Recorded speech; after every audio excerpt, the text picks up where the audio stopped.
Oke, lanjut ke bagian kedua dari memory management. Oke, di sini kita akan cerita tentang dynamic partitioning, and then paging, and segmentation, simple segmentation. Oke, dynamic partition. Kalau tadi kita udah lihat di slide sebelumnya, itu ada tentang fixed partitioning, di mana setiap sebuah memori sudah pasti dipatok masing-masing 8 mega, atau dengan jenis yang lain mungkin dibagi secara unequal, gitu ya. Nah, kalau dynamic partitioning, coba kita lihat prosesnya berjalan dari A, B, C, D, E, F, G, H. Oke, kita sudah disiapkan 64 mega, di mana 8 mega pertama akan digunakan oleh sistem operasi. Artinya kita punya sisa 56 mega. Ketika 56 mega ini disiapkan, ternyata proses berjalan.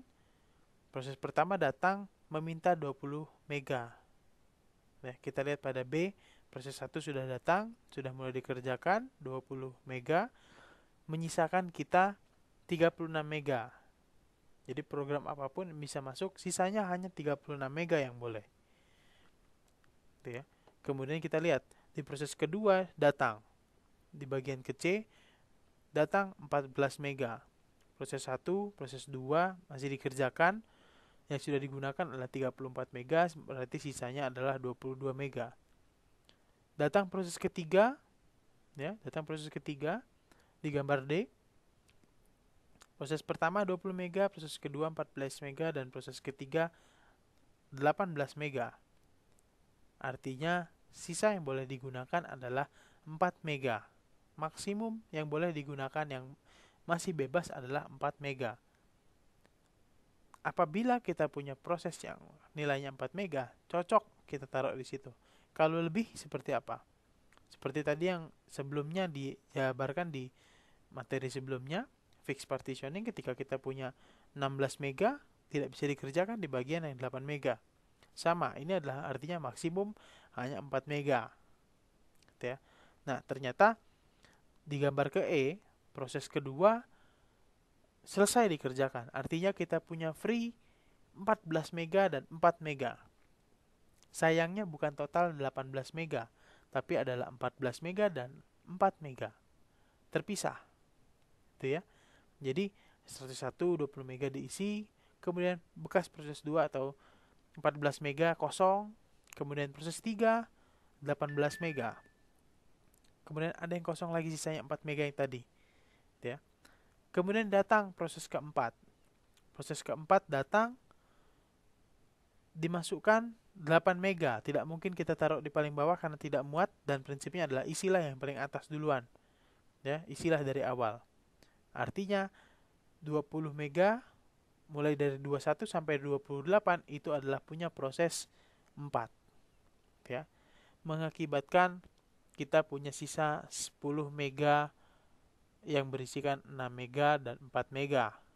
Ingat, tidak boleh digabung. Ya, karena terpisah posisinya.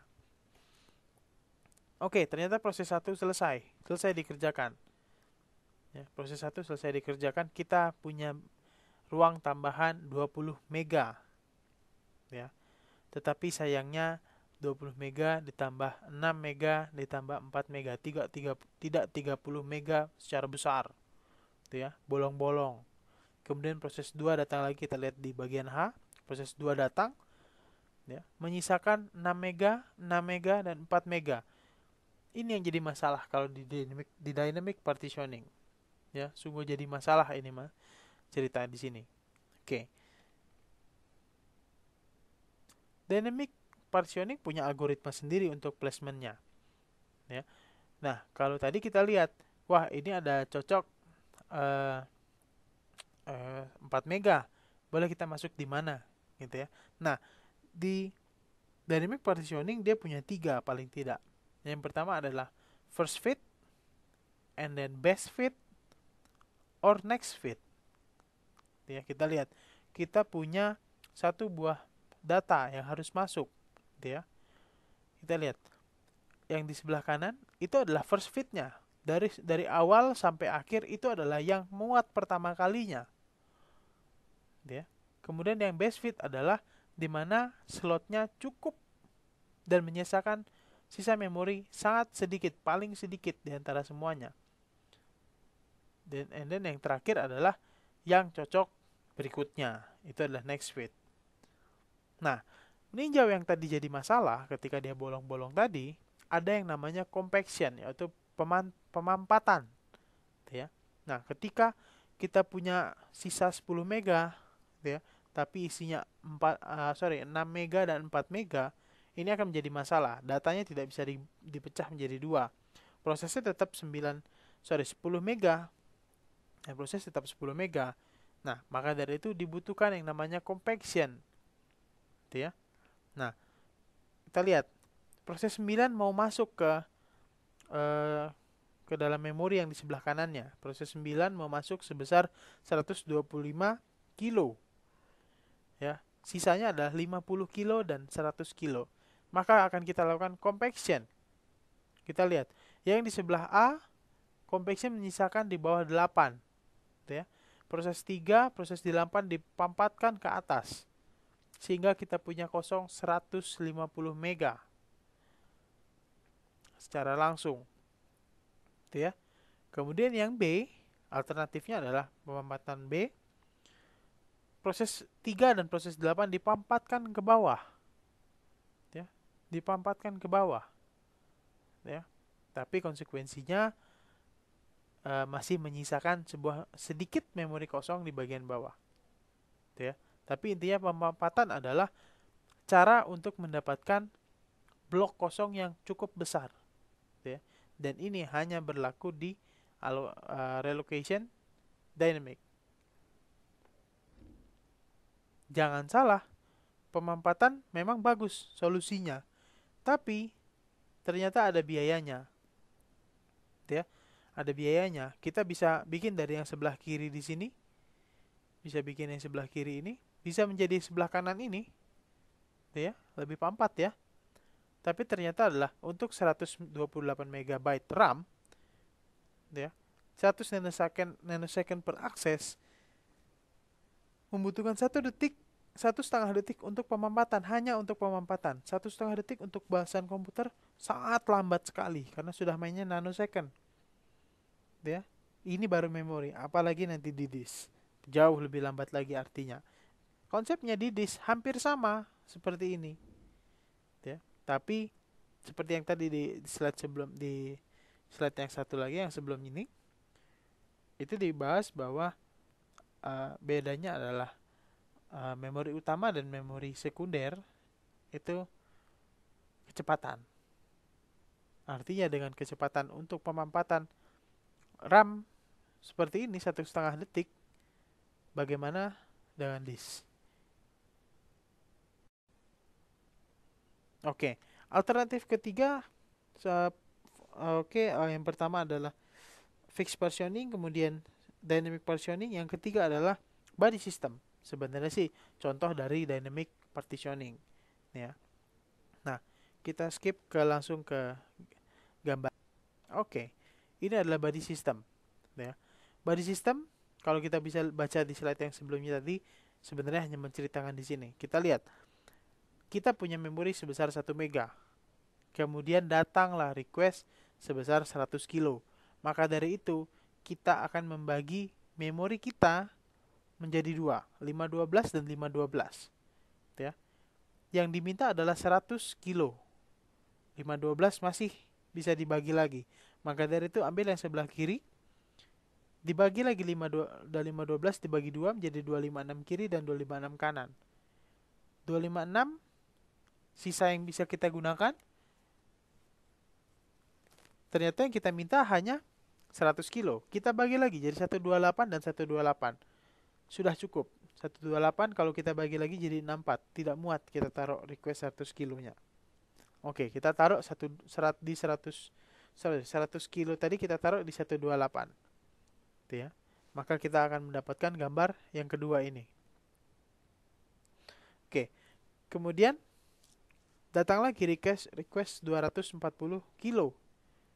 Gitu ya. 240 kilo mendekati 256. Bisa kita masukkan ke 256 yang sudah kita siapkan sebelumnya, sisa potong dari request 100 tadi. Ya, kemudian datang lagi request 64 kilo. Kita bisa potong dari 128 sisa tadi, kita potong menjadi 2. Kita split menjadi 2, 64 dan 64. Bisa masuk ke situ. And then datang lagi request 256. Kita masih punya 512 ya, di sebelah kanan. Kita bagi menjadi 2. 256 kiri dan 256 kanan. Oke, maka memori kita sisanya adalah 256 kilo dan 64 kilo. Ya, kemudian B merilis dirinya. Proses B selesai. 256 dilepas. Ya, 256 dilepas. Kemudian rilis A. Ya, dilepas juga. Kemudian datang request yang baru, 75 kilo. Tentunya bisa kita masukkan ke bekas A tadi ya. A sudah keluar, A-nya kosong, bisa kita masukkan ke sana. Kemudian rilis C-nya. Rilis C adalah 64 kilo. Ketika C-nya keluar, artinya 64 kiri kosong, 64 yang di kanan kosong. Bisa kembali menjadi 128. Ya. Kemudian E keluar. 128 yang kiri kosong, 128 sudah kosong sebelah kanannya. Dan 256 sebelahnya lagi kosong. Bisa menjadi 512. Kemudian terakhir adalah rilis D. Ketika rilis D, 512 kiri kosong, 256-nya kosong, dan 256 sebelah kanan, paling kanan, juga kosong. Maka bisa kembali menjadi 1 mega. Ini adalah alternatif penjabaran body system. Gitu ya. Bisa kita gambarkan seperti tree. Ya, tapi intinya sama saja. Oke, di sini paging. Ya. Sini paging hampir sama dengan pemampatan tadi, dengan dynamic partitioning tadi, gitu ya. Nah, cuman bedanya dia sudah memberikan frame, gitu ya. Frame, ketika frame ini dikerjakan, gitu ya, dipasang di memorinya, ketika dia keluar, dia menyisakan sama persis. Nah, masalahnya data page sendiri punya struktur datanya. Gitu ya. Nah, ternyata sekarang bisa disebar. Ya, bisa disebar sekarang. Proses A terdiri dari tiga page, gitu ya, 3 frame. Bisa disebar kemana aja. Ini solusi dari dynamic partitioning dan fixed partitioning tadi, yang ketika menemukan slot yang kurang lebar, slot memori yang kurang lebar, dia tidak bisa dikerjakan. Maka dari itu kita potong menjadi kecil-kecil.